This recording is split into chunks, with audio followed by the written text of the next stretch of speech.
Oi, gente, tudo bem?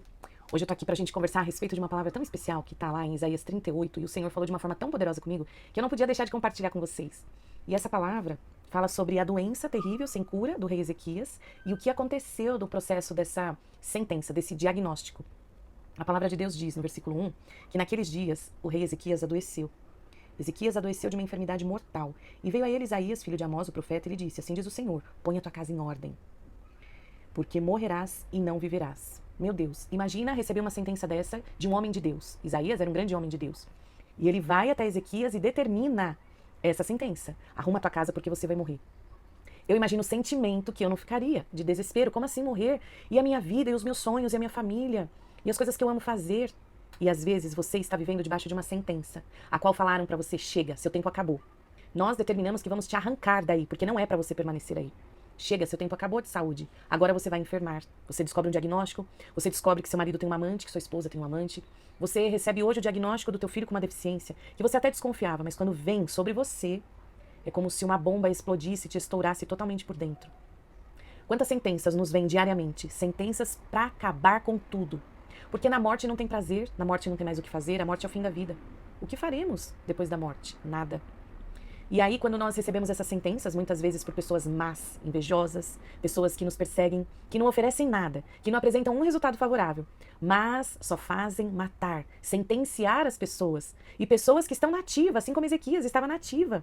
Ezequias não era qualquer pessoa, assim como você não é qualquer pessoa. E aí, quando você recebe a sentença, o que você vai fazer com ela? Você vai aceitar, se oprimir, se deprimir, acreditar na voz do teu inimigo, do teu perseguidor, daquele que lançou sobre a sua vida palavras erradas, ou você vai se posicionar desta forma?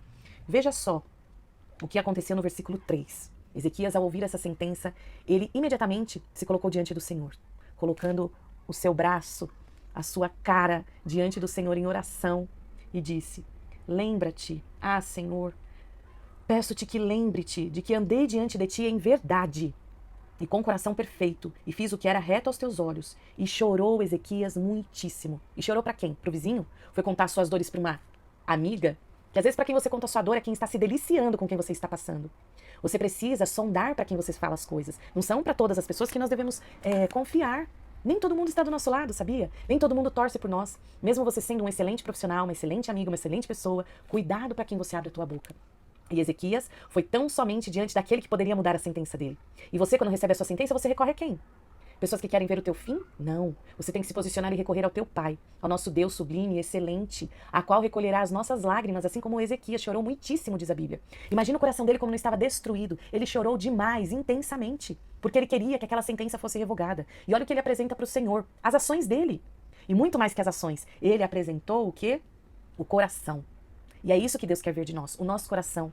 É lá que estão os nossos sentimentos, os nossos pensamentos, as nossas emoções, as nossas intenções. O nosso coração é enganoso, sim, mas diante de Deus, Ele é o único que pode verdadeiramente entender o que passa no nosso coração quando nós levamos em oração, e Ele não nos julga. Ele não vai nos sentenciar de forma negativa, por mais que às vezes Ele traga uma resposta que a gente não aceite, mas Ele sabe por que está dando aquela resposta negativa. Então Ele recebe aquela entrega de Ezequias. E o que acontece? Deus, novamente, usa a boca do profeta que vai até ele e muda o decreto. Eu estou numa Bíblia que não é minha, eu estou totalmente perdida. E aí, o profeta diz assim para ele no versículo 5: assim diz o Senhor, o Deus de Davi teu pai, ouvi a tua oração. Imagine você ouvir de Deus que Ele ouviu a tua oração. Quantas orações você já fez e Deus já te respondeu, está diante dos teus olhos e você não percebe. Porque às vezes você acha que tem que ser do seu jeito, do teu modo. Mas seja sensível àquilo que Deus tem para você e o modo como Ele se revela a você. Porque quando Deus fala, é tudo explícito e muito claro. Vi as tuas lágrimas, eis que acrescentarei aos teus dias 15 anos. Veja, quem ia morrer naquele dia, naquela temporada, Deus acrescenta 15 anos. 15 anos de vida ele teve para desfrutar das bênçãos do Senhor sobre a vida dele. Quantas vezes Deus nos dá oportunidade diante da nossa dor, diante das nossas aflições e necessidades. E aí a gente tem que agarrar com unhas e dentes e fazer valer esse tempo. Deixar o nosso legado posto. Qual é o legado que nós estamos deixando para as pessoas por onde passamos? Será que a gente só tem plantado maldade? Será que a gente só tem plantado vingança? Será que a gente só tem plantado mentira, fofoca? Levante contra as pessoas? Porque existem pessoas que agem dessa forma.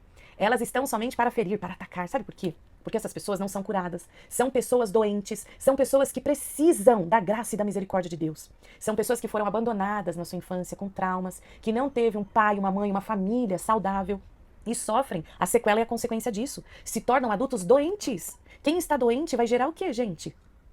vai gerar doença, a não ser que siga o tratamento, a não ser que tome os remédios, que faça aquilo que o médico determinou. Agora, se você permanece doente, você não tem o que oferecer, senão dor, tristeza, lamento, murmuração. E é só o que as pessoas ao nosso redor podem oferecer. Reclamação, nada tá bom, nada presta, ninguém presta. Somente quem reclama. Quem reclama é o perfeito, vocês já perceberam? Quem reclama, nossa, é a perfeição.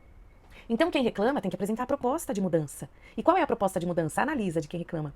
É só a morte, a destruição e a falência de quem está atuando. Porque nós temos esse caso várias vezes aqui na palavra de Deus. E quanto isso não se repete na nossa vida. As pessoas não têm propostas para caminhar junto, andar junto, vamos comprar essa briga, vamos para cima, eu vou orar por você, eu vou jejuar por você. Então, fique atento aos sinais ao seu redor. E Deus mudará decretos porque te ama, ao teu favor, e te colocará no lugar certo, na hora certa, na posição certa para governar. Nós não fomos chamados para sermos cauda, nós somos chamados para sermos cabeça e reinarmos em triunfo, em glória, a fim de que sempre estejamos com as mãos estendidas a quem precisa.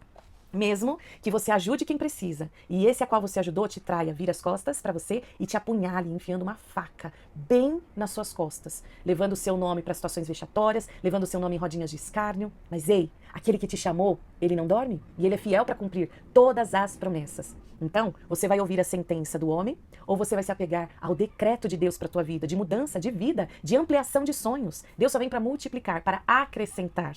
E é nisso que nós devemos focar a nossa energia, o nosso pensamento e a nossa vida.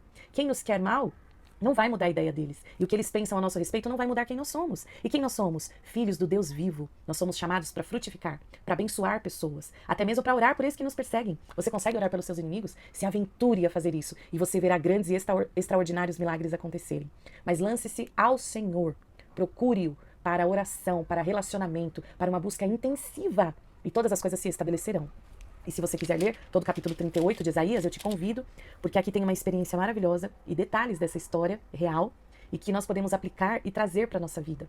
Saiba que Deus não se enganou quando Ele te separou no ventre da tua mãe. Se Ele te colocou na terra, foi para que você vivesse uma vida linda. E se você é um desses que arma contra os outros, que trama contra os outros, que faz a maldade, sai desse lado. Daí você não vai levar nada. Você só vai ficar intensificado na maldade, você vai enfermar o seu coração, o seu corpo, a sua família. E aí você vai passar a viver respirando e comentando só sobre quem você quer derrubar. Respira e pensa em canalizar a tua energia para elevar-se e não para derrubar ninguém. Ainda é tempo de você sair dessa posição. Queira estar do lado certo, o lado que é bom para você mesmo.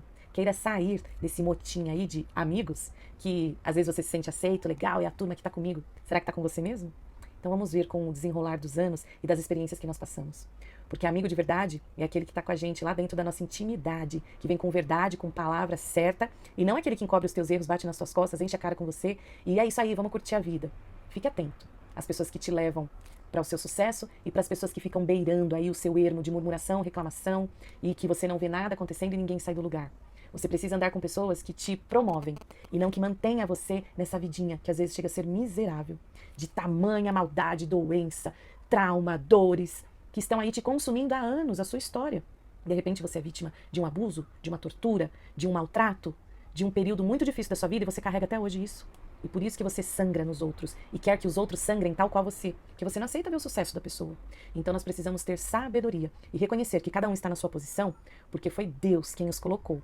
E tudo a qual nós estamos acompanhando, que não nos agrada, não está dentro do propósito, a gente tem que levar em oração, porque o nosso Deus é o que mudará decretos e trará a direção certa para que nós continuemos o nosso caminho. Você crê nessa palavra? Porque eu creio. Você recebe essa palavra? Porque eu recebo.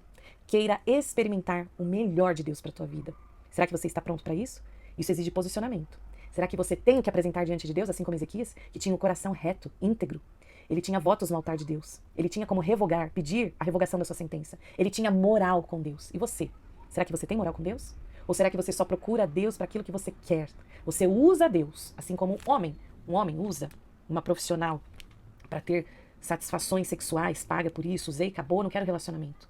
Porque às vezes as pessoas usam Deus dessa forma. E aí a vida fica travada. Ah, eu vou na igreja. Ah, eu ajudo, dou uma oferta. Ah, eu faço isso. Opa! Esquadrinhemos o nosso coração e vejamos de fato quais são as nossas ações diante de Deus, para que no momento que o calo apertar, nós tenhamos moral com Deus. E Ele envia os seus anjos ministradores ao nosso favor para trazer aquilo que nós precisamos e que sejamos surpreendidos pela glória de Deus. Um beijo para você. E eu profetizo que toda sentença maldita lançada contra a tua vida cai por terra hoje. Mas para isso, você precisa fazer a sua parte, porque Deus está com as mãos estendidas para fazer a dele entregar na tua vida. Fica com Deus e a gente se vê por aí.